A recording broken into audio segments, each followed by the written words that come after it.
Hello students, मेरा नाम विनीत पांडे और आप देख रहे हैं 2 पाई क्लासेस। और इस वीडियो में हम स्टार्ट करेंगे class 9th circles chapter number 10 NCERT exemplar. ध्यान रहे बच्चों, ये एनसीईआरटी एग्जाम्पलर का प्लेलिस्ट स्टार्ट करने जा रहे हैं। एनसीईआरटी का प्लेलिस्ट अगर आपको चाहिए तो डिस्क्रिप्शन में लिंक एनसीईआरटी के प्लेलिस्ट का दे दिया है।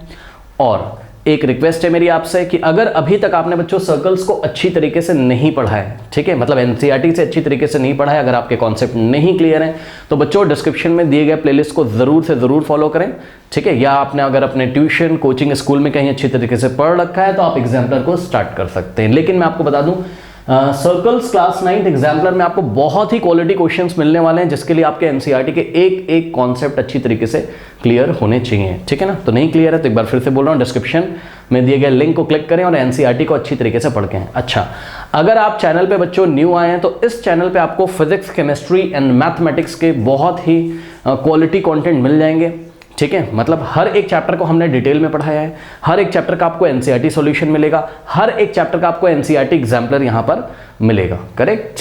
अगर आपको किसी चैप्टर का लिंक नहीं मिलता है तो आप हमें व्हाट्सएप कर सकते हैं, प्लीज कॉल मत करिएगा, आप हमें व्हाट्सएप कर सकते हैं 7503644171 पे। इस नंबर पे व्हाट्सएप करिए तो यहां से लिंक हम आपको सेंड कर देंगे। ओके बच्चों, चलिए अब आज की क्लास हम स्टार्ट करते हैं यहाँ पर। और जैसा कि हम एग्जाम्पलर की सीरीज में हर बार करते हैं, लास्ट के चैप्टर्स आपने देखे होंगे। पहले हम बच्चों इस चैप्टर का थोड़ा सा एक रिवीजन करेंगे और रिवीजन करने के बाद हम अपने एक्सरसाइज 10.1 से पहले जो सैम्पल प्रॉब्लम है उसको हम स्टार्ट करेंगे। आफ्टर दैट एक्सरसाइज हम स्टार्ट करेंगे, ठीक है ना। चलिए, बहुत बढ़िया। अब आइए स्टार्ट करते हैं बच्चों आज की क्लास, ठीक है। चलो, और हाँ एक चीज और, पिन कमेंट में बच्चों लिंक जो दिए हैं उसको चेक करना मत भूलिएगा, वहां पे आपको पूरा सिलेबस आपका मिल जाएगा क्लास 9 का, करेक्ट। नाउ सबसे पहले फटाफट इसमें रिवीजन करते हैं। तो सबसे पहली बात आती है सर्कल क्या होता है। तो अब आपको पता है ये प्लेन है, ये देखिए ये प्लेन है, बोर्ड हमारा एक प्लेन है, ठीक है। तो इस प्लेन में बहुत सारे पॉइंट्स हैं, देखिए प्लेन में बहुत सारे पॉइंट्स होते हैं, ठीक है। इनमें से एक पॉइंट को फिक्स कर लीजिए। अब ये हो गया आपका फिक्स पॉइंट, ठीक। फिक्स पॉइंट से आप वो सारे पॉइंट ले लीजिए जो इस फिक्स पॉइंट से इक्वल डिस्टेंस पे, ठीक है ना। मतलब जैसे कि ये वाला एक पॉइंट है, ये इस फिक्स पॉइंट से 2 सेंटीमीटर पे, ये वाला पॉइंट है, ठीक है, ये इस फिक्स पॉइंट से 2 सेंटीमीटर पे, ये वाला पॉइंट 2 सेंटीमीटर पे, ये वाला, ठीक है, इस फिक्स पॉइंट से 2 सेंटीमीटर पे। जरूरी नहीं कि 2 सेंटीमीटर पे लो, आप कितने पे भी ले सकते हो, ठीक है ना। बट आपको फिक्स पॉइंट से इक्वल डिस्टेंस वाले सभी पॉइंट लेने हैं। ये देखिए इस तरीके से। अब क्या करेंगे, ऐसे बहुत सारे पॉइंट्स आएंगे, अब इन सभी पॉइंट्स को ऐसे करके हम क्या करेंगे, ज्वाइन कर देंगे, ठीक है ना। तो ये सर्कल बन गया आपका। तो what is the definition of circle? Definition of circle ये है क्या कि it is the collection of all the points. ये देखिए हमने सभी पॉइंट्स का कलेक्शन किया। कौन से सभी पॉइंट का कलेक्शन किया? Which are equi distance from a given fix point. Okay, तो एक फिक्स पॉइंट है हमारे पास, इस फिक्स पॉइंट से इक्वल डिस्टेंस पे आने वाले सभी पॉइंट्स का हमने कलेक्शन किया, तो हमें यहाँ पे सर्कल मिल गया। अब ये जो फिक्स पॉइंट है इसको हम सर्कल का सेंटर बोलते हैं, सभी बच्चों को पता है, इसको हम क्या बोलते हैं, सेंटर बोलते हैं। सेंटर को हम O से दिखाते हैं जनरली, आप किसी और भी लेटर से दिखा सकते हो, O' से, O1, O2 किसी से भी दिखा सकते हो आप। नाउ इसके बाद सेंटर को अगर हम सर्कल की जो बाउंड्री है इस बाउंड्री पे लाई करने वाले किसी भी पॉइंट से ज्वाइन करेंगे तो हमें रेडियस मिल जाएगा, ठीक है ना। ये रेडियस हो गया, ठीक है, ये बच्चों सभी बच्चों को पता होगा। उसके बाद अगर आपके पास कोई सर्कल है, ठीक है, बस एक रिवीजन है छोटा सा हम करा रहे हैं बच्चों यहाँ पर, ठीक। चलिए, अगर आप इस सर्कल की बाउंड्री पे लाई करने वाले किन्हीं भी 2 पॉइंट को ज्वाइन करेंगे तो आपको कॉर्ड मिल जाएगा, ठीक है ना। सपोज ये वाला पॉइंट है A और ये वाला पॉइंट है B, तो ये देखिए AB क्या हो गया, कॉर्ड हो गया। उसके बाद सभी बच्चों को पता है एक ऐसा कॉर्ड जो कहां से पास होता है, सेंटर से, उसको हम डायमीटर बोलते हैं। ये देखिए ये सेंटर O है और एक पॉइंट हमने यहां पर लिया पॉइंट C और एक यहां पर लिया पॉइंट D। तो ये देखिए ये जो कॉर्ड हमने, ये भी तो कॉर्ड है ना, क्यों? क्योंकि कॉर्ड क्या करता है, सर्कल की बाउंड्री पे लाई करने वाले 2 पॉइंट्स को ज्वाइन करता है। मतलब कॉर्ड के जो एंड पॉइंट्स होते हैं वो हमेशा कहां पे, सर्कल की बाउंड्री पे।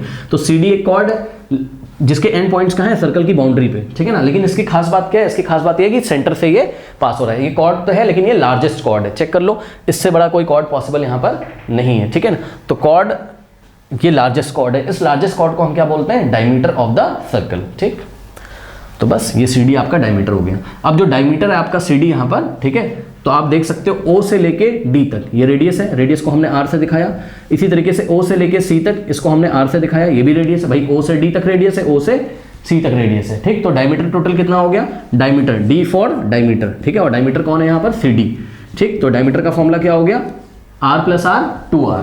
तो बहुत ईजी, इसमें कोई डाउट नहीं होना चाहिए आई थिंक, ठीक है। तो ये सिंपल से कुछ फंडा थे जो हमने आपको बताए। और इसके बाद बच्चों सभी बच्चों को पता होगा कि सेगमेंट और सेक्टर क्या होता है, फिर भी मैं आपको थोड़ा सा रिवाइज करा दूं, ठीक है। चलिए,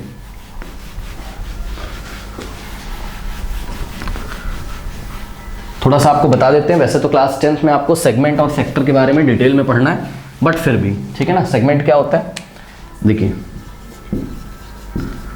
सेगमेंट, देखिए बच्चों सेगमेंट को बनाने के लिए कौन कौन जिम्मेदार है। सेगमेंट को बनाने के लिए एक आर्क जिम्मेदार होगी, आर्क, और एक कॉर्ड, ठीक है ना। एक आर्क, वन आर्क एंड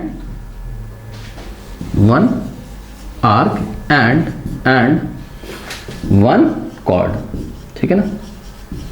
ये देखिए ये आपका सर्कल है इस तरीके से, करेक्ट, और यहां पे आप देख सकते हो ये इसका सेंटर है, करेक्ट।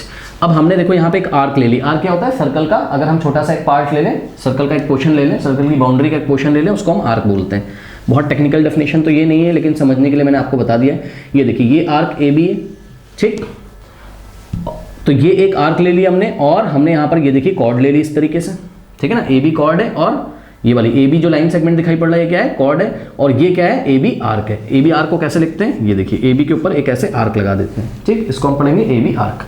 नाउ अब ये आपका सेगमेंट हो गया, the region bounded by one arc and one chord. ये देखिए ये आर्क हो गया और ये कॉर्ड हो गया। ये जो बाउंडेड रीजन है इसको हम क्या बोलेंगे, सेगमेंट बोलेंगे, ठीक है ना। तो ये हो गया आपका क्या, सेगमेंट। अब स्टूडेंट्स ध्यान दें, ये जो आपको ऊपर व्हाइट कलर का पोर्शन दिखाई पड़ रहा है जिसको मैंने शेड नहीं किया, वो वाला पोर्शन देखो, वो भी तो क्या है, सेगमेंट है। क्यों, क्योंकि यहां पे देखो ये वाली आर्क हो गई ए बी और ये हो गई कॉर्ड। तो ये जो व्हाइट वाला पोर्शन है ये भी बाउंडेड है, किससे, आर्क से और कॉर्ड ए बी से, ठीक है ना। तो इसको भी हम क्या बोलेंगे, सेगमेंट ही बोलेंगे, लेकिन इसका नाम क्या है, मेजर सेगमेंट। ये सेंटर ओ है, ठीक है, मेजर सेगमेंट। और जो नीचे आपको दिख रहा है उसको हम क्या बोलेंगे, माइनर सेगमेंट, ठीक है ना। माइनर सेगमेंट, मेजर सेगमेंट, ठीक है। मेजर थोड़ा आपको बड़ा दिखाई पड़ेगा अक्सर, और माइनर आपको छोटा दिखाई पड़ेगा, ठीक। और बहुत टेक्निकली अगर आप जाओगे तो जिस सेगमेंट में सेंटर आता है, मतलब जो सेगमेंट अपने अंदर सेंटर कंटेन करता है, ठीक है ना, उस सेगमेंट को हम क्या बोलते हैं, मेजर सेगमेंट। आप चेक कर सकते हो, ये वाला जो सेगमेंट है ये अपने अंदर सेंटर को कंटेन करता है, इसको हम मेजर सेगमेंट बोलेंगे। और जिस सेगमेंट में सेंटर कंटेन नहीं होता है उसको हम क्या बोलेंगे, माइनर सेगमेंट, ठीक है। बहुत बहुत ईजी, कोई दिक्कत नहीं। नाउ बात करते हैं किसकी, सेक्टर की, ठीक है ना। सो सेक्टर भी देख लीजिए फटाफट बच्चों क्या होता है। इसके अलावा और भी जो चीजें आती रहेंगी वो हम आपको बताते रहेंगे, ठीक है। अभी पूरा रिविजन आपका कराएंगे, टेंशन नहीं है कोई। तो बच्चों देखिए जरा, सेक्टर को बनाने के लिए कौन कौन जिम्मेदार होता है। सेक्टर को बनाने के लिए 2 रेडियाई, ठीक है। देखिए रेडियस का जो प्लूरल होता है उसको हम रेडियाई बोलते हैं। क्या बोलते हैं, रेडियाई। अगर 2 या 2 से ज्यादा रेडियस होती है तो उसको RADII लिखा जाता है, रेडियाई, ठीक है ना। 2 रेडियाई एंड 1 आर्क। एक आर्क होगा और 2 रेडियाई होंगी, ठीक है ना। चलिए इसी डायग्राम में कर लेते हैं फटाफट यहीं पे, ठीक है। तो क्या कह रहा है, वो कह रहा है कि 2 रेडियाई ले लो और क्या ले लो, 1 आर्क ले लो, ठीक है। चलो ये देखिए ये इस तरीके से एक सर्कल है, और हमने क्या किया यहाँ पर इस सर्कल में, देखिए यहाँ पे एक पॉइंट ए लिया, यहाँ पे एक पॉइंट बी लिया, ठीक। तो ये देखिए ये आपका बन गया क्या, देखो 2 रेडियाई कौन कौन सी, OA और OB, 2 रेडियाई ले ली, और ये AB क्या है आपके पास, आर्क है, ठीक। तो ये वाला जो रीजन आपको दिख रहा है, ये वाला रीजन, ठीक है, इसको हम क्या बोलेंगे, sector. Sector is bounded by what, 2 radii and 1 arc, ठीक। तो बहुत इजी। तो ये जो आपको नीचे दिखाई पड़ रहा है इसको हम क्या बोलेंगे माइनर सेक्टर, और इसको हम क्या बोलेंगे, मेजर सेक्टर। तो ये एक शॉर्ट में इंट्रोडक्शन था, बाकी बहुत डिटेल में पढ़ना हो तो आप NCERT प्लेलिस्ट को फॉलो कर लीजिए, तो आपको पता चल जाएंगी सारी चीज़ें। ओके, तो एक शॉर्ट रिवीजन था, ये सारी चीज़ें हमने आपको बता दी। उसके बाद आइए अब हम स्टार्ट करते हैं, यहाँ पे कुछ पॉइंट्स को रिवाइज कराना है जो कि NCERT में एज अ थ्योरम आपको दिया हुआ है, correct. Now point number 1, point number 1 कह रहा है कि equal chords of a circle or of congruent circle subtends equal angle at the centre. देखो सबसे पहले बच्चों को ये पता होना चाहिए कि कॉन्ग्रेंट सर्कल्स क्या होते हैं। देखिए अगर 2 या 2 से ज्यादा सर्कल्स दिए हुए हैं, उनके रेडियस अगर इक्वल हैं तो उनको कॉन्ग्रेंट सर्कल्स हम बोलते हैं, ठीक है ना। ओके, नाउ स्टूडेंट्स यहाँ पे देखिए ये एक सर्कल मान लीजिए दिया हुआ है और इसका रेडियस है मान लीजिए 4 सेंटीमीटर मान लीजिए, ठीक। और यहाँ पे एक सर्कल दिया है, इसका भी रेडियस कितना है, 4 सेंटीमीटर। तो दोनों सर्कल का रेडियस इक्वल है, इसलिए दोनों सर्कल क्या है, कॉन्ग्रेंट है, ठीक है ना। भाई जैसे 2 बैंगल ले लो, चूड़ी जो होती है, चूड़ी आपने देखी होगी, जो 2 बैंगल ले लीजिए, 2 बैंगल्स, 2 चूड़ी ले लो, तो दोनों चूड़ी का रेडियस तो इक्वल होगा ना, तो दोनों कॉन्ग्रेंट होती हैं। एक चूड़ी को उठा के दूसरे के ऊपर रखो तो एग्जैक्टली वो उसको कवर कर लेगी, ठीक है ना, या सुपर इम्पोज कर लेगी आप कह सकते हो, ठीक है, तो वो कॉन्ग्रेंट है, क्या दिक्कत है। इसी तरीके से यहाँ पर दो सर्कल्स ये कॉन्ग्रेंट है। तो सर्कल कॉन्ग्रेंट कब होते हैं? जब उनके रेडियस आपस में इक्वल होते हैं, ठीक है, बहुत बढ़िया है। चलो, कह रहा है कि equal chords of a circle, मतलब या तो एक सर्कल लो और ऑफ कॉन्ग्रेंट सर्कल, या तो एक से ज्यादा सर्कल लो, लेकिन सर्कल्स क्या होने चाहिए? कॉन्ग्रेंट। तो पहले एक सर्कल में बात करते हैं, फिर एक से ज्यादा सर्कल में बात करेंगे। रुकिए, equal chords of a circle मतलब अगर आपके पास कोई सर्कल है और इसमें अगर आपको इक्वल कॉर्ड्स दी हुई, तो इक्वल कॉर्ड्स सेंटर पे इक्वल एंगल सबटेंड करते हैं, ठीक है ना।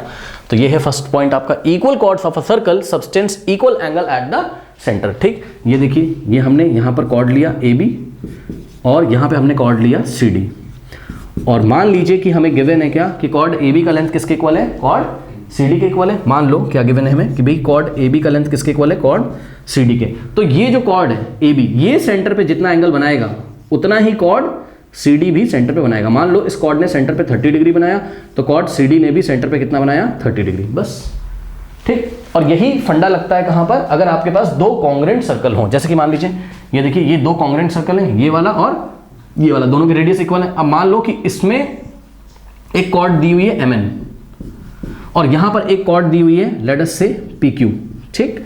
और कॉर्ड MN की जो लेंथ है वो PQ के इक्वल है। मान लीजिए कि कॉर्ड MN की लेंथ किसके इक्वल है? PQ के इक्वल है, ये गिवन है। पहली बात तो सर्कल्स कॉन्ग्रेंट होने चाहिए, और अगर दो सर्कल्स कॉन्ग्रेंट हैं और उनमें अगर इक्वल कॉर्ड्स दी हुई हैं तो वो इक्वल कॉर्ड सेंटर पे इक्वल एंगल बनाती हैं, ठीक। तो ये देखिए, ये MN मान लो यहां पे बना रहा है 40 डिग्री, सो PQ भी यहां पर कितना बनाएगा? 40 डिग्री, ठीक। तो पॉइंट नंबर 1 क्लियर हो गया सभी बच्चों को, equal chords of a circle or of congruent circle subtends equal angle at the centre. Second point first वाले का कन्वर्स है। If the angle subtended by the chords of a circle or of congruent circles at the centre or centres are equal then the chords are equal. मतलब अगर आपको यहां पर मान लीजिए, इस बार इन्होंने बोला है क्या? इस बार इन्होंने कॉर्ड की नॉलेज नहीं दी है आपको, ठीक है ना। मतलब इन्होंने AB is equal to CD ऐसा नहीं बोला है, लेकिन हाँ ये बोला है कि कॉर्ड्स ने सेंटर पे इक्वल एंगल बना रखा है, ठीक है ना। मतलब ये देखिए पॉइंट O है और बोला गया हमें कि भाई एंगल AOB किसके इक्वल है? चेक करो, AOB किसके इक्वल है? एंगल COD के, ठीक है ना। तो अगर कॉर्ड्स सेंटर पे इक्वल एंगल सबटेंड करती हैं तो कॉर्ड का लेंथ आपस में इक्वल होता है, ठीक है ना। तो अगर angle AOB is equal to COD दिया हुआ है तो दिस इंप्लाइज व्हाट? कि कॉर्ड AB का जो लेंथ है वो कॉर्ड CD के इक्वल है, ठीक है ना। तो बस ये सिंपल सा फंडा है। यहां पे भी आप देख सकते हो, मान लीजिए कि 2 कॉन्ग्रेंट सर्कल हैं और इन दोनों कॉन्ग्रेंट सर्कल्स में ध्यान रखिएगा, 2 अलग अलग सर्कल हैं तो कॉन्ग्रेंट होने चाहिए, ठीक है ना, तभी ये कंडीशन फुलफिल होगी जो पढ़ाई जा रही है। चलो देखो, तो 2 अगर कॉन्ग्रेंट सर्कल्स हैं और इन्होंने अगर सेंटर पे इक्वल एंगल बना रखा है, मान लो इसका सेंटर है क्या? O और इसका सेंटर है O डैश, ठीक। मतलब angle MON is equals to what? Angle PO dash Q, ठीक है। अगर ये दोनों एंगल्स इक्वल उसने दे दिए, ये वाला और ये वाला, तो इसका मतलब इनके जो करस्पॉन्डिंग कॉर्ड्स होंगे यानी कि MN is equals to what? PQ, ठीक है ना। कॉर्ड्स इक्वल हो जाएंगे। कोई डाउट है बताइए? इक्वल कॉर्ड है तो सेंटर पे इक्वल एंगल बनाएंगे, और अगर कॉर्ड्स ने सेंटर पे इक्वल एंगल बना दिया है तो कॉर्ड्स आपस में इक्वल हो जाएंगे, ठीक है। चलिए इसको नोट कर लीजिए, बढ़ते हैं नेक्स्ट पॉइंट की तरफ। पॉइंट नंबर 3 है perpendicular drawn from the centre of a circle to a chord bisects the chord. मतलब यहां पे देखिए, अगर आपके पास कोई सर्कल है, ठीक, और इस सर्कल का ये सेंटर है O और हमारे पास कोई कॉर्ड है AB, ठीक है। और हमने क्या किया? हमने सेंटर से, ध्यान दें स्टूडेंट्स, हमने सेंटर से इस कॉर्ड के ऊपर अगर एक परपेंडिकुलर ड्रॉ कर दिया। क्या ड्रॉ कर दिया? परपेंडिकुलर, ठीक है ना। तो मान लीजिए हमने सेंटर O से कॉर्ड AB के ऊपर एक परपेंडिकुलर ड्रॉ कर दिया इस तरीके से, ठीक। ये परपेंडिकुलर है, ये इस तरीके से देखिए, O से AB के ऊपर परपेंडिकुलर इस तरीके से ड्रॉ किया, ठीक। Means OM perpendicular to AB, क्या है? OM perpendicular to AB। तो ध्यान रखिए, सेंटर से कॉर्ड के ऊपर डाला गया परपेंडिकुलर कॉर्ड को बाइसेक्ट करता है। क्या करता है? कॉर्ड को बाइसेक्ट करता है। मतलब ये जो M होगा ये AB का मिड पॉइंट हो जाएगा, मतलब AM का लेंथ BM के इक्वल हो जाएगा, तो M AB का मिड पॉइंट हो जाएगा। ध्यान रखिएगा, AM is equals to BM, okay. तो पढ़ लीजिए, यही बात लिखी हुई है, कह रहा perpendicular drawn from the centre of a circle to a chord bisect the chord, okay. And इसी का कन्वर्स भी ट्रू है। मतलब समझो, मतलब अभी हमने क्या किया, सेंटर से एक परपेंडिकुलर ड्रॉ किया, तो वो कॉर्ड को क्या कर रहा है, बाइसेक्ट कर रहा है। मान लो कि सेंटर से, इसी का कन्वर्स सुन लो, मान लो अगर सेंटर से हमने एक लाइन सेगमेंट ड्रॉ किया जो कॉर्ड को बाइसेक्ट करता हो, तो पक्का वो लाइन सेगमेंट कॉर्ड के ऊपर क्या होगा, परपेंडिकुलर। ओके सुनो, अब हम क्या बोल रहे हैं, सेकंड कंडीशन में हम ये बोल रहे हैं, इसी का कन्वर्स क्या, कि अगर आपके पास कोई कॉर्ड है PQ और आपने सेंटर से एक लाइन सेगमेंट ड्रॉ किया है इस तरीके का, लेट अस से ON, और ON की खासियत क्या है, ON बाइसेक्ट्स PQ। ON इस तरीके से ड्रॉ किया गया है कि ON PQ को क्या कर रहा है, बाइसेक्ट कर रहा है, मतलब कि N is the mid point of PQ, तो पक्का ON PQ पे क्या होगा, परपेंडिकुलर। ठीक, चेक करो, इस बार सेंटर से परपेंडिकुलर, इस बार फर्स्ट टाइम जो हमने पढ़ा वो सेंटर से परपेंडिकुलर ड्रॉ किया था, यानी कि गिवन क्या था, OM परपेंडिकुलर टू AB, और इसका रिजल्ट क्या आया, M is the mid point of AB। लेकिन इस बार क्या किया हुआ है, इस बार हमें गिवन है क्या, कि N is the mid point of PQ, यानी कि हमें गिवन है कि भाई PN इज इक्वल्स टू क्या है, PN इज इक्वल्स टू क्या है, QN है। ठीक है, यानी कि सेंटर O से एक लाइन सेगमेंट ON इस तरीके से ड्रॉ किया गया कि वो PQ को बाइसेक्ट करता है, तो पक्का इसका रिजल्ट क्या आएगा, इसका रिजल्ट आएगा कि भाई ये वाला एंगल क्या होगा, 90 डिग्री, और ये भी 90 होगा ऑब्वियसली, लीनियर पेयर से, यानी कि ON is perpendicular to what, PQ। ये बात है, कोई डाउट है बताइए, सिंपल है। तो 3 और 4th वाले पॉइंट यही आप पढ़ सकते हो। 4th वाला पॉइंट 3rd का कन्वर्स है क्या, the line drawn through the centre of a circle bisecting the chord is perpendicular to the chord. ठीक है ना, कोई डाउट है बताइए। Now next point number 5th। Point number 5th is very easy, सभी बच्चों को आता होगा। क्या पढ़ाया था, there is one and only one circle passing through 3 given non collinear points. सुनिए बच्चों, कोलिनियर और नॉन कोलिनियर पॉइंट्स क्या होते हैं। कोलिनियर पॉइंट मतलब जो पॉइंट्स एक स्ट्रेट लाइन में आते हैं, ये देखिए जैसे कि पॉइंट A, पॉइंट B और पॉइंट C, ये एक स्ट्रेट लाइन में लाई कर रहे हैं। ठीक है ना, जो पॉइंट्स स्ट्रेट लाइन में लाई करते हैं उसको हम क्या बोलते हैं, कोलिनियर। ठीक है ना, और नॉन कोलिनियर क्या होते होंगे, सोचो, जो एक स्ट्रेट लाइन में लाई ना करते हैं उसको हम नॉन कोलिनियर पॉइंट बोलते हैं। जैसे कि आइए हम आपको 3 नॉन कोलिनियर पॉइंट्स का एग्जांपल देते हैं, 3 नॉन कोलिनियर पॉइंट्स का एग्जांपल। ठीक है ना, किस तरीके से, यहां पे देखिए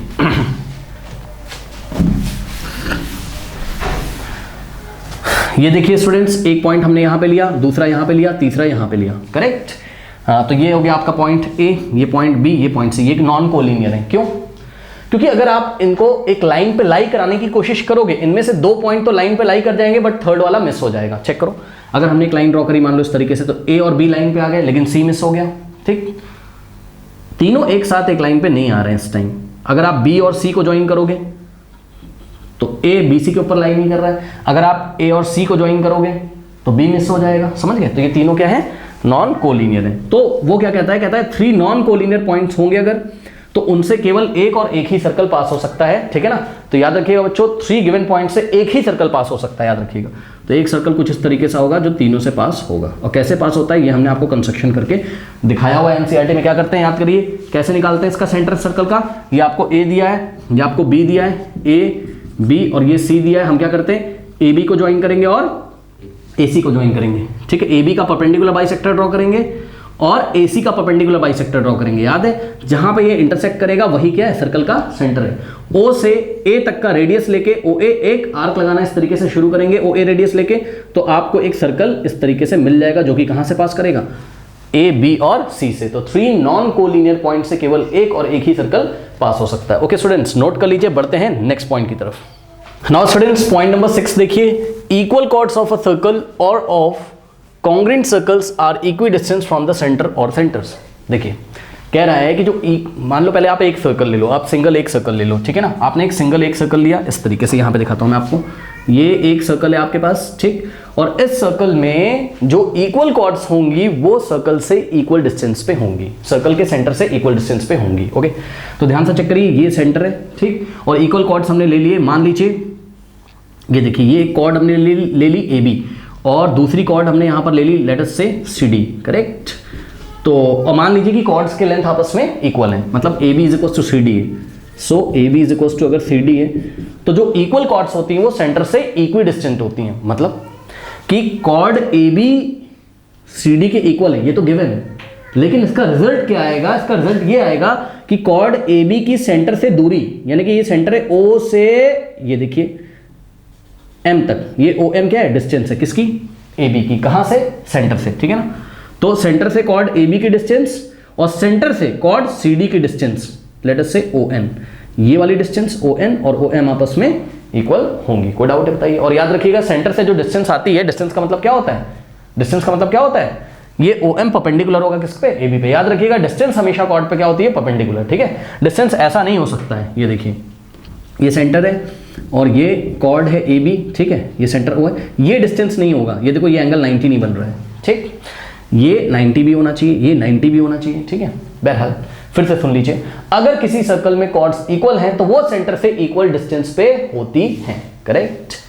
यानी कि कॉर्ड AB और कॉर्ड CD का लेंथ अगर इक्वल है तो सेंटर से AB की डिस्टेंस OM और सेंटर से CD की डिस्टेंस ON, ये दोनों आपस में इक्वल होंगी। एंड इसी का कन्वर्स भी ट्रू है, क्या, कि अगर किसी सर्कल में कॉर्ड्स की डिस्टेंस सेंटर से इक्वल दी हो तो कॉर्ड्स इक्वल होती हैं। मतलब मान लीजिए कि आपको बोला है किसी सर्कल में अगर उन्होंने आपको एक कॉर्ड दे दी है AB और एक कॉर्ड दे दी, ये सेंटर है O, और एक कॉर्ड दे दी मान लो MN, ठीक है ना, या कॉर्ड का नाम मान लो CD रख लो, कोई दिक्कत नहीं है, ठीक है ना।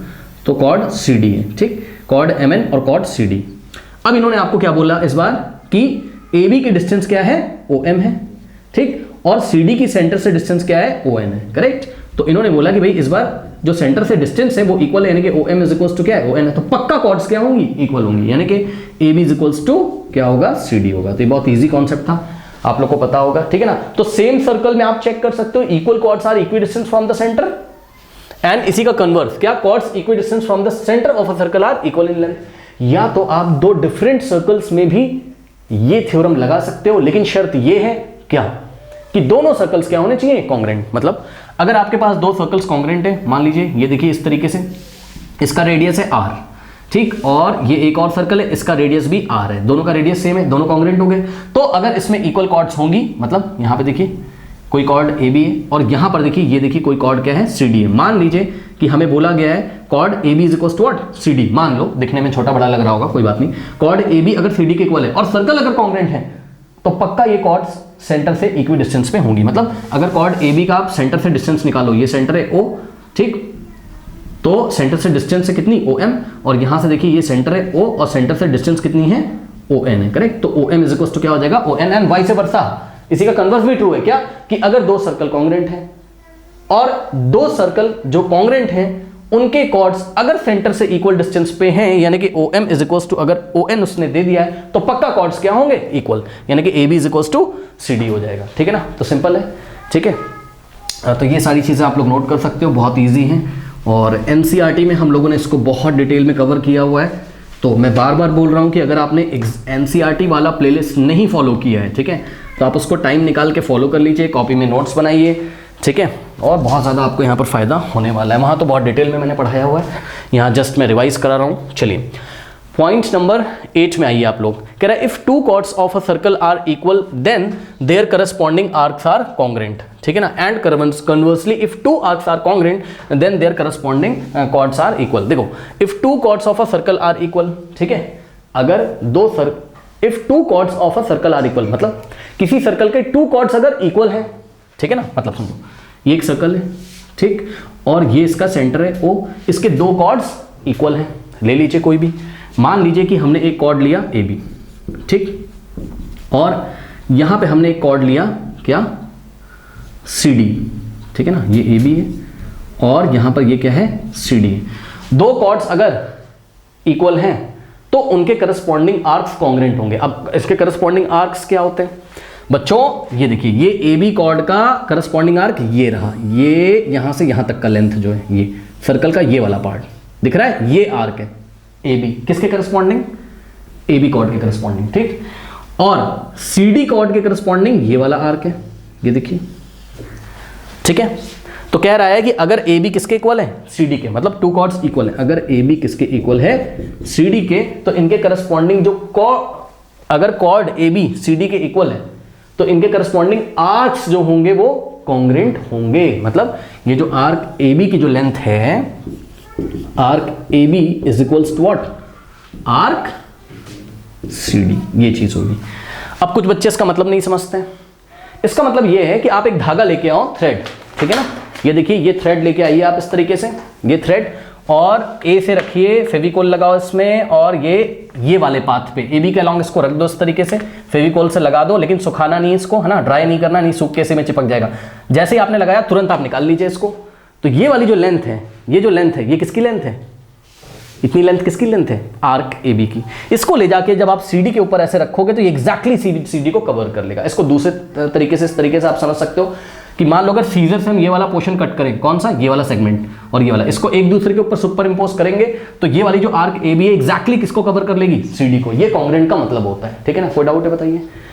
तो अगर इक्वल कॉर्ड्स हैं तो करस्पॉन्डिंग आर्क्स इक्वल होती हैं, और इसी का कन्वर्स भी ट्रू है। मतलब अगर आर्क्स इक्वल हैं, अगर किसी सर्कल्स में टू आर्क्स इक्वल मतलब कॉन्ग्रेंट, ठीक है, अगर किसी सर्कल में टू आर्क्स कॉन्ग्रेंट हैं तो उनके करस्पॉन्डिंग कॉर्ड्स क्या होंगे, इक्वल। मतलब समझो, मान लो यहीं पे उसने हमें ये बोल दिया होता, ये ऐसा नहीं बोला होता कि कॉर्ड्स इक्वल है, ना ना ना, ऐसा बोल दिया होता क्या कि आर्क ए बी किसके कॉन्ग्रेंट है, आर्क सी डी के, ठीक, आर्क ए बी किसके कॉन्ग्रेंट है, कॉन्ग्रेंट का चलो साइन बना देते हैं, कॉन्ग्रेंट का, अभी इक्वल बनाएंगे तो कॉन्ग्रेंट कर लो, ठीक, ठीक है। ए बी आर कॉन्ग्रेंट है किसके, सी डी के, तो इनके करस्पॉन्डिंग कॉर्ड्स क्या होंगे, इक्वल, यानी कि A B is equal to what, C D, A B is equal to what, C D. तो बस यही चीज लिखी हुई आप पढ़ सकते हो पॉइंट नंबर 8 में।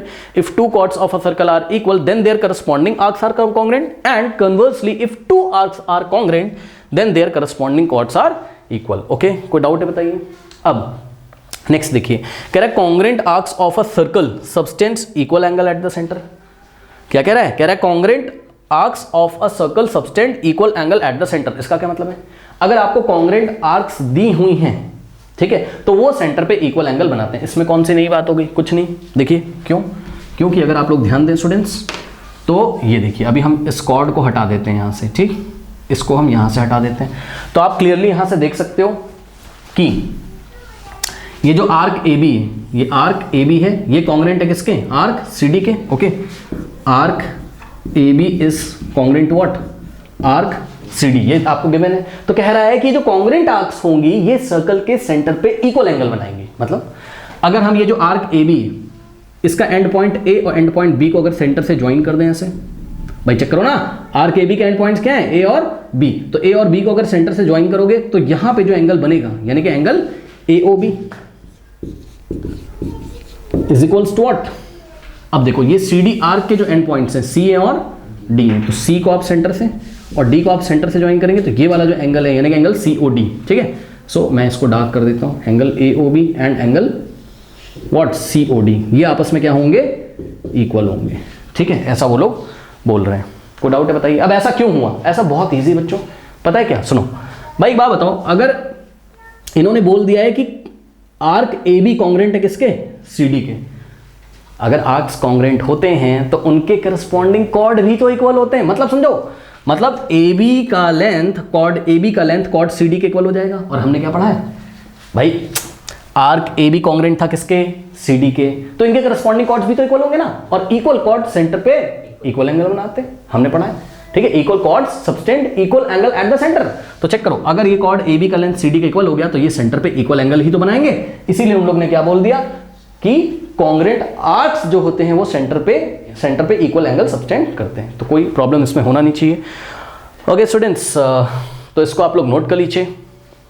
देखिए नेक्स्ट पॉइंट नंबर 10 और 11 बहुत इंपॉर्टेंट पॉइंट है। पॉइंट नंबर 10 बहुत इंपॉर्टेंट है। देखिए कह रहा है the angle subtended by an arc at the centre is double the angle subtended by it at any point on the remaining part of the circle। मतलब ये देखिए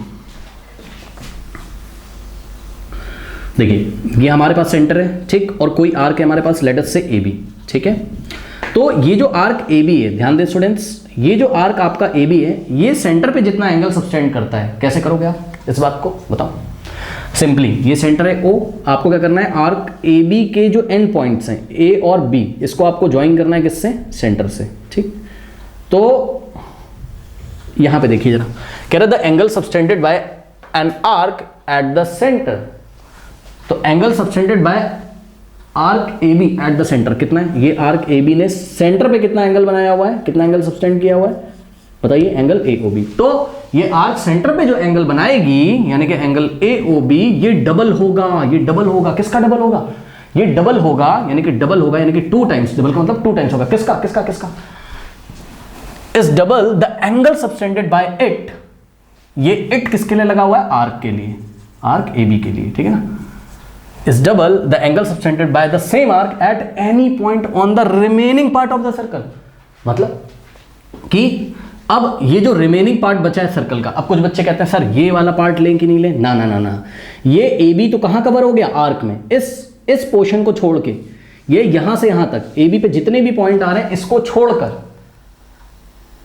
आप कोई भी पॉइंट सर्कल की बाउंड्री पे कहीं पे भी ले लीजिए। मतलब आप यहां ले लीजिए, ठीक, सपोज ये पॉइंट पी लिया आपने, यहां पे नहीं होना चाहिए, यहां पे कोई पॉइंट नहीं होना चाहिए आर के भी, कह रहा है ना, पढ़ो जरा, कह रहा है the angle subtended bye it, sorry, the angle subtended by an arc at the center is double the angle subtended by it at any point on the remaining part of the circle। ध्यान दें students, remaining part of the circle, मतलब जो आप point लेने जा रहे हैं वो remaining part of the circle पे आना चाहिए, इस आर्क ए बी पे नहीं आना चाहिए। तो हमने एक पॉइंट पी लिया, तो ये देखिए आर्क के एंड पॉइंट्स ए और बी को पी से ज्वाइन कर दो, तो ये वाला जो एंगल है इसका डबल हो जाएगा कौन, जो सेंटर पे बना हुआ है, यानी कि angle AOB is 2 times of what, angle APB, ये चीज होती है। कोई डाउट है बताइए? ओके, सिंपल है, ठीक। ओके, नाउ स्टूडेंट्स, यहीं पे एक बात मैं आपको और बताना चाहता हूं, थोड़ा ध्यान देंगे अभी। अगर मैं एक पॉइंट यहां पे ले लूं, ये देखिए M, ठीक है ना, ये पॉइंट M भी तो remaining part of the circle पे आया हुआ है, ठीक। तो यहां से स्टूडेंट्स आप लोग ध्यान दें कि अगर मैं A को किससे ज्वाइन करूं, M से, और M को किससे ज्वाइन करूं मैं, B से, ये इस तरीके से, ठीक। तो यहां पर भी एंगल AOB डबल होगा किसका, एंगल AMB का, यानी कि एंगल, क्योंकि जो सेंटर पे एंगल बनाया है कॉर्ड AB ने, जो सेंटर पे एंगल बनाया है, ये डबल होगा किसके, कि जब ये कॉर्ड सर्कल के किसी और पार्ट पे जो एंगल बनाती है उसका ये डबल होगा। So angle AOB is equal to what, angle AMB, angle AOB is equal to 2 times angle AMB। कोई डाउट है? ये इक्वेशन 1 हो गई और ये इक्वेशन क्या हो गई, 2 हो गई। फ्रॉम 1 and 2 ध्यान से चेक करो, दोनों के लेफ्ट हैंड साइड इक्वल है। अरे भाई चेक करो ना, फर्स्ट इक्वेशन और सेकंड इक्वेशन के लेफ्ट हैंड साइड इक्वल है कि नहीं है? क्यों? दोनों के लेफ्ट हैंड साइड किसके इक्वल है, एंगल AOB के। अगर दो इक्वेशन के लेफ्ट हैंड साइड इक्वल होते हैं तो उसके राइट हैंड साइड भी इक्वल होते हैं, भाई चेक करो ना, ठीक। तो क्या हो जाएगा, फ्रॉम 1 and 2, फ्रॉम 1 and 2 दोनों के राइट हैंड साइड भी क्या हो जाएंगे, इक्वल, यानी कि 2 times angle APB is equals to what, 2 times angle AMB, ठीक। अब ध्यान से बच्चों चेक करो, यहां ये वाला 2, ये वाला 2, भाई ये 2 मल्टीप्लाई में उधर आएगा डिवाइड में, तो 2 से 2 कैंसिल हो जाएगा, तो यहीं पे इसको कट कर देते हैं, 2 से 2 कैंसिल हो गया, तो क्या रिजल्ट आया, angle APB is equals to what, angle AMB। यानी कि स्टूडेंट्स ये क्या है, एंगल APB और AMB क्या है, चेक करिए, एंगल APB और AMB क्या है, angles in the same segment है, angles in the same segment है। ये क्या बता दिया सर, सुनो ध्यान से बच्चों, अगर हम A से B को ज्वाइन करें तो ये देखिए, एक सेगमेंट तो आपको ये वाला मिलेगा, इसको हम क्या बोलेंगे, माइनर सेगमेंट, और एक सेगमेंट आपको ऊपर भी तो मिल रहा है, ये वाला, ये कॉर्ड AB और आर्क AB से बना हुआ। तो angles in the same segments are equal, मतलब सेम सेगमेंट में जो एंगल बनेंगे वो आपस में क्या होंगे, इक्वल होंगे, यानी कि angle AMB is equal to what, angle APB।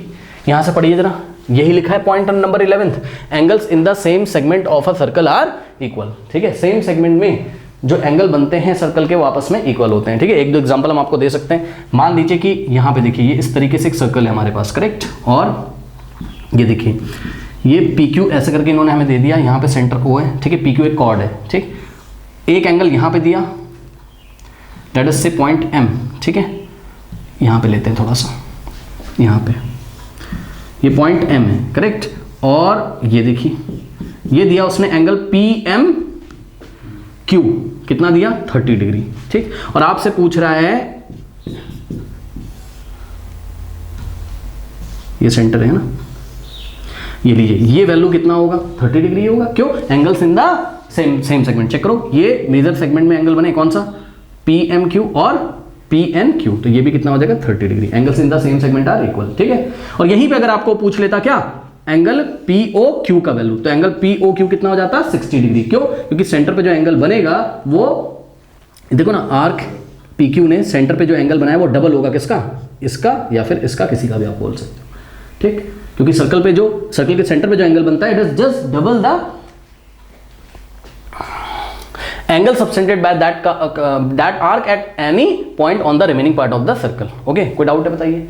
अब इसी में हम थोड़ा सा आगे बढ़ते हैं। पॉइंट नंबर 11 को भी हमने आपको एक्सप्लेन कर दिया है, ठीक है। इसको थोड़ी सी यहाँ पे समझने की बात है, वो हम आपको बताते हैं। देखिए, इसको आप लोग वीडियो पॉज करके नोट कर लीजिएगा, ठीक है। नाउ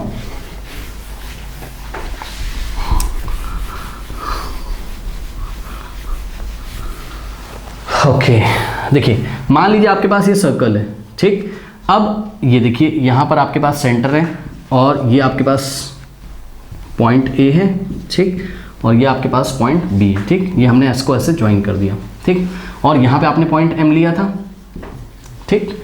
और ये जो एंगल था आपका कौन सा, एंगल ए ओ बी, ये डबल था किसके, एंगल ए एम बी के।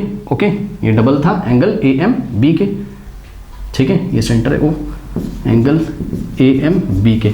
अब थोड़ा ध्यान दो, अगर ये जो ओ ए है ओ बी, इसको अगर मैं ऐसे खोलना शुरू करूं, ठीक, तो ये वाला एंगल बड़ा होता जाएगा, ये तो बड़ा होता ही जाएगा, उसी रेशियो में ये भी बड़ा होता चला जाएगा। दिखा रहा हूं आपको कैसे, ये देखिए, ठीक, देखो ना, कोई पेन है दूसरा, यस ये वाला, देखिए ये रेडियस ओ ए है और ये क्या है ओ बी, ये इसको ऐसे खोलते जाइए तो ये एंगल बड़ा होता जाएगा, ठीक। ये कुछ ऐसा आपको यहां पर दिखाई पड़ेगा। थोड़ी देर के बाद ए यहां आ जाएगा और बी यहां आ जाएगा, देखो और ज्यादा खुल गया ये इस तरीके से बाहर की तरफ। ओ ए को घुमाना है कैसे, क्लॉकवाइज, ओ बी को घुमाना है एंटी क्लॉकवाइज, ठीक। तो यहां पे आप पहुंच जाओगे, ये एंगल जब ये खुल रहा होगा तो ये एंगल भी बड़ा होता जाता है, आप मेरी बात मान लीजिए, यस सर, क्योंकि जिस रेशियो में ये बड़ा हो रहा है उसी रेशियो में ये भी बड़ा होगा। थोड़ी देर के बाद क्या होता है, ये ऐसे जब घुमा के इसको डायमेट्रिकली ऑपोजिट कर दोगे, मतलब ए और बी एंड पॉइंट्स बन जाएंगे किसके, डायमीटर के। तब क्या होगा, ध्यान से चेक करो, ऐसा इसको खोलते खोलते खोलते खोलते ऐसे किसको, ओ ए और ओ बी को। अगर ऐसा हो जाए,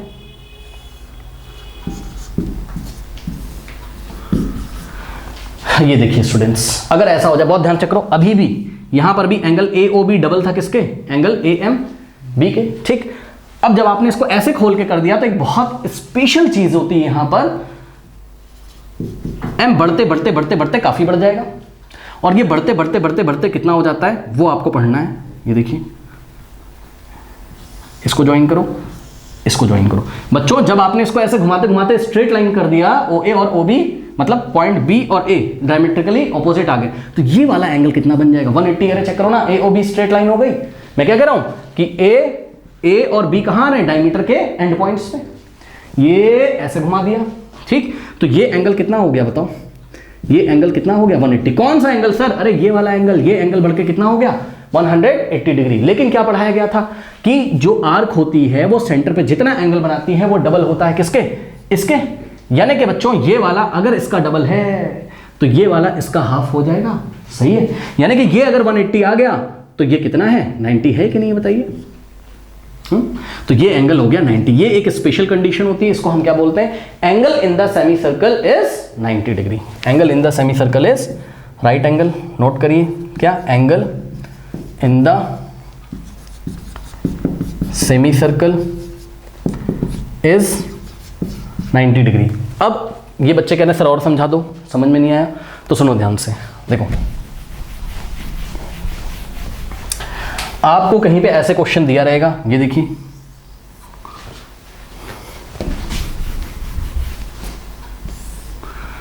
ये देखो, ये सेमी सर्कल है, ठीक है। सेमी सर्कल समझते हो ना, सेमी सर्कल मतलब हाफ सर्कल लगभग, बहुत टेक्निकल डेफिनेशन नहीं बट फिर भी सर्कल का हाफ पोर्शन, ठीक। तो ये एक सेमी सर्कल उसने दे दिया एग्जाम में आपको कहीं पे, ये एक सेमी सर्कल है, ठीक।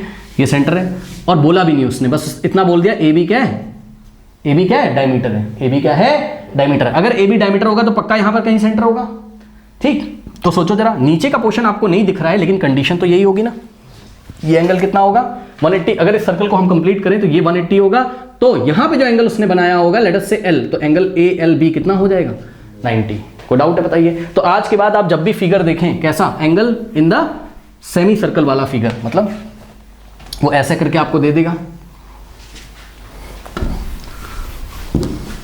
ठीक, ये ऐसे करके ठीक, बोलेगा पी क्यू क्या है, पी क्यू क्या है, डायमीटर है, ठीक। और यहाँ पे कोई पॉइंट आपको दे देगा इस तरीके से, बस पी क्यू डायमीटर मतलब ये सेमी सर्कल है, और यहाँ पे पॉइंट दे दिया उसने एन, तो एंगल पी एन क्यू कितना होगा 90, बिना कुछ सोचे समझे angle in the semi circle is 90 degree, या angle in the semi circle is 90 की जगह आप राइट एंगल भी लिख सकते हो, angle in the semi circle is 90 degree, या फिर angle in the semi circle is right angle, ये भी लिख सकते हो आप, ठीक है। राइट एंगल मतलब 90 डिग्री। अगर वो बच्चों यहाँ पे पॉइंट दे देता एम, तब भी पी को एम से ज्वाइन करेंगे, क्यू को एम से, तो ये एंगल कितना हो जाएगा 90 डिग्री। कोई डाउट है बताइए? अब इसके आगे की कहानी हम लोग आगे बढ़ाते हैं, ठीक है ना। अब क्या होगा, ध्यान से चेक करो, देखो बच्चों, अगर अभी भी मैं OA को घुमाऊं और OB को घुमाता जाऊं तो ये एंगल और बड़ा होता चला जाएगा, क्यों? क्योंकि अब ये 180 से बड़ा हो जाएगा। ध्यान से चेक करिए, कुछ ऐसी कंडीशन आ जाएगी। अब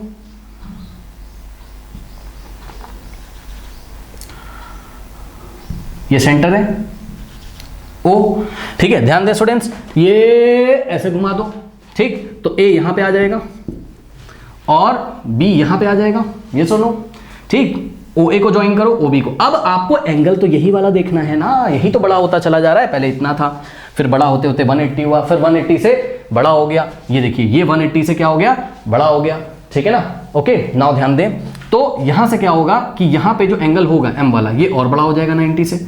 अब ये और बड़ा हो चुका है, लेकिन कंडीशन वही रहेगी क्या, कि ये वाला जो एंगल है, ये वाला जो एंगल है, ठीक, ये डबल होगा किसके, इसके, ठीक। इसको हम रिफ्लेक्स एंगल बोलते हैं। क्या बोलते हैं इसको हम? Reflex angle. जब आपको 180 से बड़ा दिख जाए यहां पे इस तरीके से, तो इसको आप क्या बोलोगे? रिफ्लेक्स एंगल बोलोगे। कैसे निकालते हैं इस रिफ्लेक्स एंगल को? इसको हम निकालते हैं, मैं आपको बता रहा हूं, सुन लीजिए। मान लीजिए स्टूडेंट्स कि यहां पर 80 डिग्री दिया हुआ है, कितना? 80 डिग्री। मान लो यहां पर एंगल कितना दिया हुआ है? 80 डिग्री, मतलब ये वाला छोटा वाला एंगल 80 डिग्री है। तो ये रिफ्लेक्स एंगल कैसे निकालोगे? बाहर वाला 360 में से माइनस कर दीजिए। क्यों? सेंटर के, सर्कल के सेंटर पे पूरा एंगल कितना होता है? 360। अरे भाई ये घूम के आए, ये पूरा कितना हो गया? 360। सो 360 में से 80 क्या करोगे आप? माइनस करोगे, तो ये आपको रिफ्लेक्स एंगल मिल जाएगा। ध्यान दें स्टूडेंट्स, अगर आपको ये वाला एंगल लिखना है तो केवल इसको हम क्या लिखेंगे? एंगल AOB, ठीक है ना। क्या लिखेंगे इसको? Only angle AOB। यहां पे मैं आपको लिख के दिखाता हूं।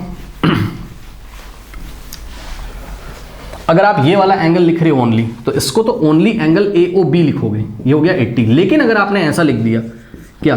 रिफ्लेक्स शब्द लगा दिया, रिफ्लेक्स AOB, तो इसका मतलब क्या होता है कि आप ये वाले AOB की बात कर रहे हो, जो बढ़ते बढ़ते बढ़ते बढ़ते 180 से बढ़ते बढ़ते कुछ ऐसा हो गया है। तो इसको हम लोग कैसे निकालते हैं पता है? 360 में से माइनस करेंगे किसको? 80 को, ठीक। माइनस कर दीजिए, कितना आएगा? 0 - 0 0, 16 - 8 कितना आ जाएगा? 8, और यहां बचेगा 2। सो ये एंगल कितना हो गया? 280। लेकिन हमारा फंडा तो वही चलेगा ना, क्या कि ये आर्क AB ने सेंटर पे जितना एंगल बनाया है वो डबल होता है किसके? ये वाले एंगल के, सही है ना। तो बताओ ये वाला एंगल कितना हो जाएगा? 280 का हाफ। 280 का हाफ कितना होता है? 140 डिग्री। कोई डाउट है बताइए? अब 1-2 सवाल ऐसे मैं आपको और देता हूं, ठीक है ना। इसको आप लोग कॉपी कर लीजिए, कॉपी कर लीजिए। कर लिया, चलो अब देखो जरा डायरेक्ट सवाल कैसे करेंगे। यहां पे बच्चे बहुत कंफ्यूज हो जाते हैं जब ऐसा डायग्राम आ जाता है, ठीक है। चलो देखो जरा कैसे करोगे, बहुत इजी है, कुछ नहीं करना है इसमें। ये देखिए ये सेंटर है, ठीक, और आपको कुछ ऐसे करके इन्होंने डायग्राम दे दिया, ठीक। ये है आपका, आपके पास P, ये है Q, ठीक, और यहाँ पे N दिया हुआ है, और आपको पूछा हुआ है क्या? एंगल PNQ का वैल्यू आपसे पूछा है, ठीक। और यहाँ पर ये सेंटर O, ये एंगल इसने आपको 70 डिग्री दे दिया है, और PNQ आपको निकालना है। कैसे निकालोगे? सबसे पहले आप क्या निकालोगे? रिफ्लेक्स एंगल, ठीक। ये वाला एंगल निकालिए सबसे पहले। तो एंगल PNQ आपको बताना है, इसके लिए आपने क्या निकाला? Reflex angle POQ। सुनो, POQ नहीं, ना ना ना ना, POQ कितना है? 70 है। रिफ्लेक्स POQ क्या है? ये वाला, ठीक। तो reflex angle POQ is equals to क्या करेंगे? 360 में से क्या माइनस करेंगे? 70। ओके, तो कितना हो जाएगा? 0 - 0 0, 16 - 7 कितना हो जाता है? 9, और 290 डिग्री। सो ये बाहर वाला एंगल कितना आ गया? Reflex angle 290 degree. अब सेंटर पे जो एंगल बनाया है किसने? ये मेजर आर्क PQ ने। ये देखिए सेंटर पे जो एंगल बनाया वो डबल होगा किसके? सर्कल के किसी और पार्ट पे बने हुए एंगल के, यानी कि इस एंगल के क्या होगा? डबल। सो 290 का हाफ कर दोगे तो N मिल जाएगा। ठीक, यानी कि एंगल पी एन क्यू कितना हो जाएगा बताइए, 290 का हाफ करिए, कितना हो जाएगा, 2 1 2, 2 4 2 5 145 डिग्री। सो ये कितना हो गया, 145 डिग्री। बताइए कोई डाउट है? तो इस तरीके से हम क्वेश्चंस को करते हैं। ओके, कर लीजिए।